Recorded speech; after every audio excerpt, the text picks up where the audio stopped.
சாத்தான் எழுப்பி இருந்த தலைமைகளை எல்லாம் தேவன் வேறொருக்கு ஆரம்பித்து விட்டார், அப்புறப்படுத்த ஆரம்பித்து விட்டார்.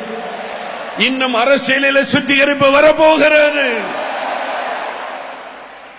தான் ஆளுகையில் இருப்பதற்காக, மக்களை வசப்படுத்துவதற்காக, தான் அரசியலில் வெற்றி பெறுவதற்காக மந்திரவாதம், பில்லு சூனியம், பலி செலுத்துகிற அரசியல்வாதிகளை கர்த்தர் வேறறுக்க போகிறார்.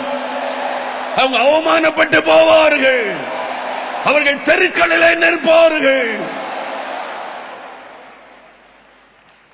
இது ஒரு ஆவிக்குரிய போராட்டம்.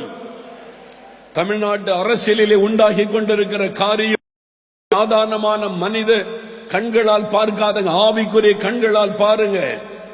பிசாசு திட்டம் போட்டு நான் எழும்புறேன் பாரு, அசரோத்து நினைக்கிறான், நான் எழும்புறேன் பாரு, எல்லாரையும் காலில் விழ வைக்கிறேன் பாருன்னு நினைக்கிறான். தேவன் சாத்தானை முறிந்து விழ பண்ணுவார். திட்டங்கள் தவிடுபடியாகிவிடும். அவமானப்பட்டு தெருக்களிலே ஓடுவார்கள், அவமானப்பட்டு சிறையின் கம்பிகளுக்கு பின்னாலே போவார்கள், சிலர் கட்டில் கடையாக்கப்படுவார்கள். அல்லேலூயா! இந்த தேசம் இயேசுவுக்கு சொந்தம். பொல்லாத சாத்தானே, நீ ஜெயிக்க முடியாது. நீ தமிழ்நாட்டில் ஆளுகை செய்ய முடியாது. உன்னை விட போவதில்லை.